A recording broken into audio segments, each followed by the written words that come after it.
Bonjour à tous, vous êtes maintenant dans la chaîne automobile. La dernière fois, nous avons parlé des amortisseurs réglables en suspension active. Aujourd'hui, nous allons parler de la suspension pneumatique.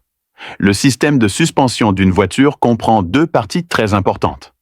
La fonction de l'amortisseur est d'absorber les vibrations transmises de la route aux roues à grande vitesse, tandis que la fonction principale du ressort est de supporter le poids de la carrosserie de la voiture et d'amortir les vibrations des roues. Il existe deux principaux types de ressorts utilisés dans la suspension automobile. Le premier est le ressort hélicoïdal en acier commun, et le second est le ressort pneumatique. Les ressorts pneumatiques sont essentiellement constitués d'une vessie en caoutchouc. Si le ressort de la suspension est un ressort pneumatique, nous appelons généralement ce type de suspension pneumatique. La suspension pneumatique est une configuration relativement avancée. Il est actuellement utilisé dans les véhicules commerciaux et les véhicules de tourisme de luxe. Ces dernières années, les constructeurs automobiles nationaux ont constamment lancé des modèles haut de gamme pour établir leur image de marque. La composition est devenue plus luxueuse. Les futurs ES8 et HS7 de Hongqi sont également équipés de ressorts pneumatiques. Vous pouvez également déployer des modèles avec suspension pneumatique. Le système de suspension pneumatique se compose principalement de ressorts pneumatiques, d'amortisseurs, de capteurs de hauteur, d'unités de commande et de compresseurs d'air. Un compresseur d'air est utilisé pour gonfler un réservoir d'air afin de garantir une certaine pression à l'intérieur du réservoir d'air.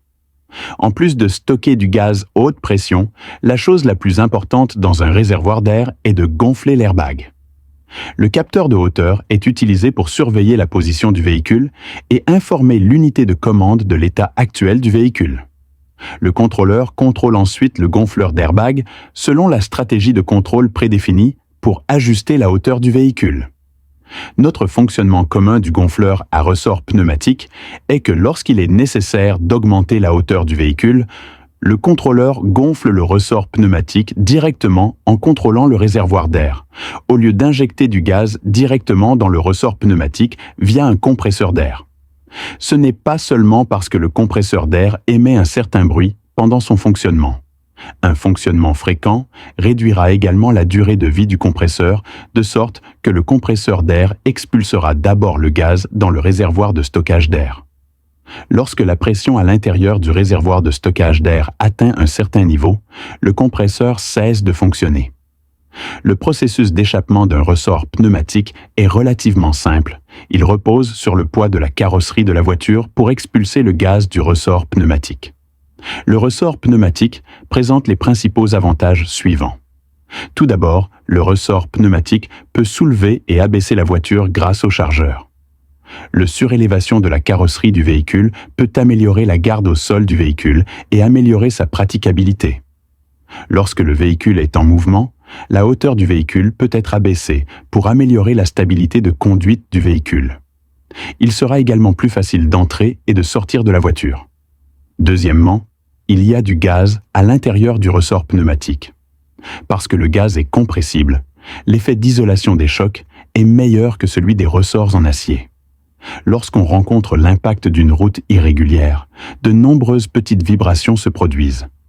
Il n'est pas facile de transférer le poids de la voiture grâce au ressort pneumatique, ce qui améliore le confort de toute la voiture.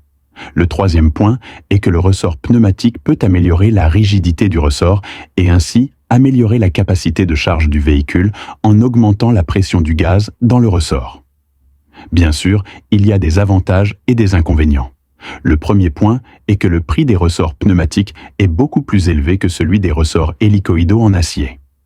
Par rapport aux ressorts hélicoïdaux en acier, les ressorts pneumatiques nécessitent également une pompe à air et un capteur de hauteur. Le coût et le poids du contrôleur, du compresseur d'air, du réservoir d'air et des autres pièces ont augmenté. C'est pourquoi la suspension pneumatique reste une configuration de luxe. Deuxièmement, les ressorts pneumatiques sont principalement constitués de caoutchouc. Nous savons tous que les matériaux en caoutchouc vieillissent et fuient avec le temps. En général, les utilisateurs peuvent avoir besoin de remplacer les ressorts pneumatiques après les avoir utilisés pendant 5 à 10 ans, ce qui augmente le coût pour l'utilisateur. Les ressorts pneumatiques ne conviennent pas à une utilisation à long terme dans des conditions de travail difficiles. Du papier de verre fin et des couches de poudre peuvent s'infiltrer dans les ressorts pneumatiques et provoquer des dommages. Il est donc recommandé aux pilotes qui utilisent des systèmes de suspension pneumatique de ne pas utiliser de ressorts pneumatiques lorsqu'ils roulent hors route. Pendant que vous vous faites plaisir, vous devez également prendre soin de votre système de suspension. Aujourd'hui, j'ai partagé avec vous le ressort pneumatique. C'est tout pour aujourd'hui. Rendez-vous dans un nouveau numéro du Monde automobile.